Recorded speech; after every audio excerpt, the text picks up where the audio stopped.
Okay, part two of cell structures. You were watching this for Wednesday. So, there we go. PowerPoint set two. Again, just going over more organelles that you probably already know about. So the term plastids actually refers to a category of organelles. You get your chromoplast and your leucoplast.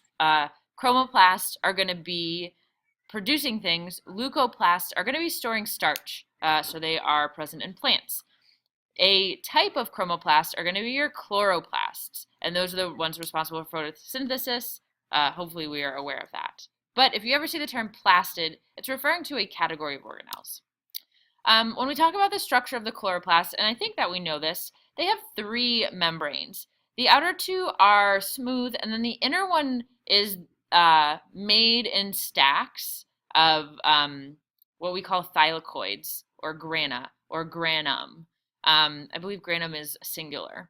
The chlorophyll and other pigments are found in the thylakoid membrane, and that's where light energy is converted into chemical energy. So if we look at the left side of your screen, you've got your outer membrane, your inner membrane, and then this like very convoluted membrane that makes up your stack of thylakoids. That is a lot of surface area to perform photosynthesis.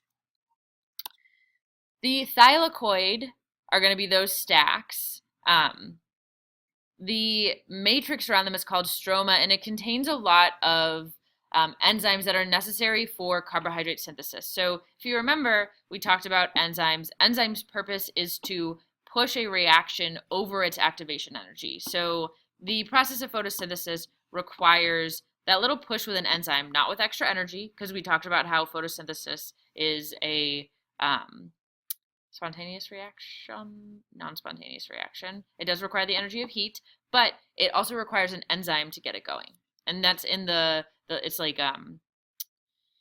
like jelly-ish fluid that surrounds the the thylakoids. That's what the stroma is. It's the end of the day. Can you tell? My brain really hurts. Ribosomes are going to be present mostly in animal cells. Ribosomes are where protein synthesis occurs, and they are made from RNA, and proteins form, and they become these two subunits. If you look at the bottom right corner, they basically are called a large and small subunit. They weren't very creative with those names. Cells have tons of those, and so the ribosome is actually these two, like a burger bun almost, but the large one is really big, and the large one is where the amino acid chain pops out, and the small subunit is where it reads those three codons to create your amino acid.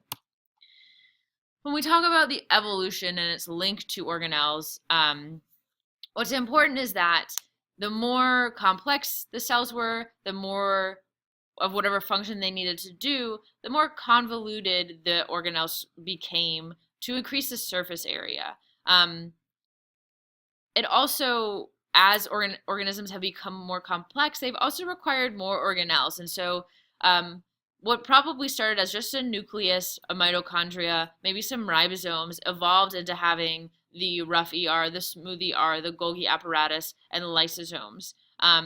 Each organelle was probably derived from your original three organelles. The membrane made a lot of your other organelles that share the same type of membrane.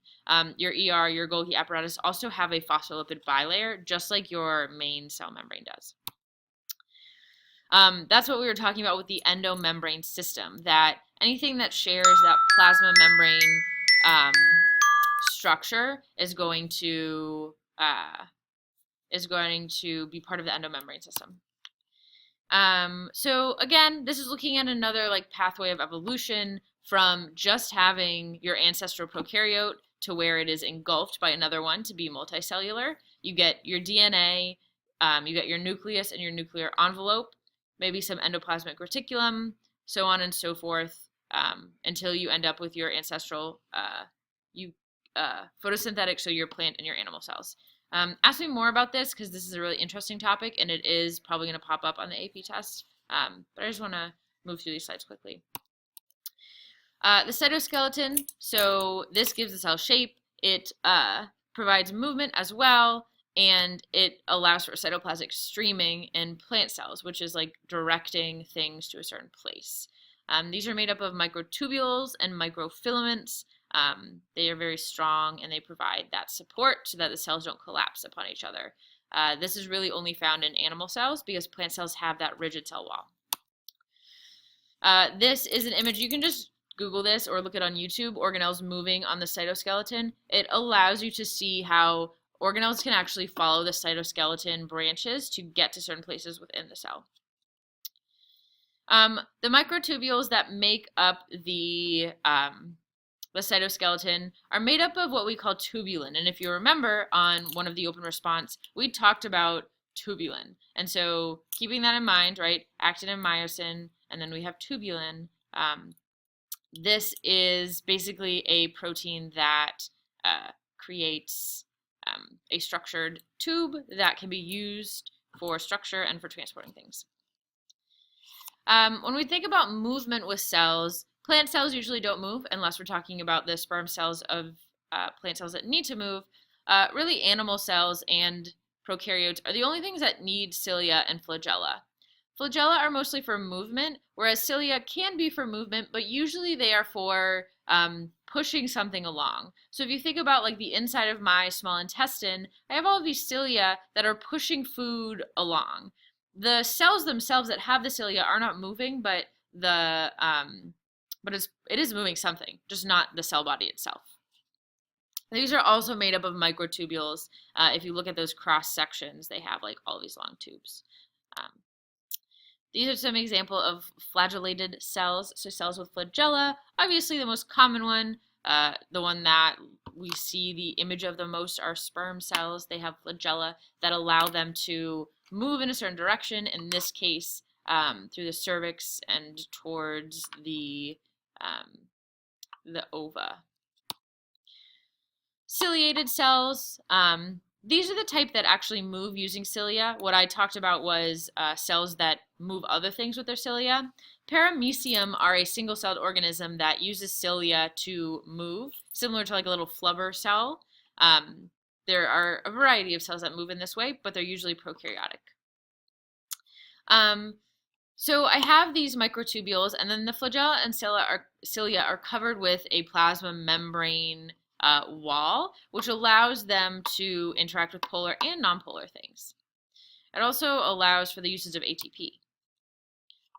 What are the difference? Obviously, the direction that they are propelling whatever cell they are on, and the motion of both of them are slightly different. I think that you could probably discern the difference because flagella is one long one, cilia are a bunch of tiny little projections. Centrioles and microtubules. So centrioles are microtubules that are the organization centers of animal cells. Basically, and hopefully we recall this, they are basically made of 9 triplet microtubules, but their purpose is to be the anchor for when spindles set up for mitochondria, for mitosis and for meiosis. The centrioles will slowly navigate to the ends of the cells. They will form these tube connections, and then we have cell division. Microfilaments are going to be the filaments that create those connections. They are thinner than microtubules. They're also broken apart really easily, which is why after cell division occurs, those microfilaments are broken apart. So when we talk about muscle contractions, we talk about how like there is a movement together and apart using some microtubules and using tubulin and things like that. Muscle contractions, and when we call it cytoplasmic streaming, is the either movement of an amoeba in a certain way using the cytoplasm, or the circulation of water or fluids in a cell. All of these things move in similar ways. So muscle contractions, amoebic movement, cytoplasmic streaming in cells, they all create movement they'll create movement of something using microtubules and tubulin. There are really cool images of cytoplasmic streaming if you want to look them up, and really cool videos on YouTube as well. We also have intermediate filaments. Intermediate filaments are fibrous proteins that are like super thick cables. These are going to be like keratin, so the stuff in our hair, the stuff in our nails. There are several different varieties, but they are like the really strong anchoring proteins and proteins that are permanent all the time. Whereas like microtubules and things like that don't always last very long. They're broken down.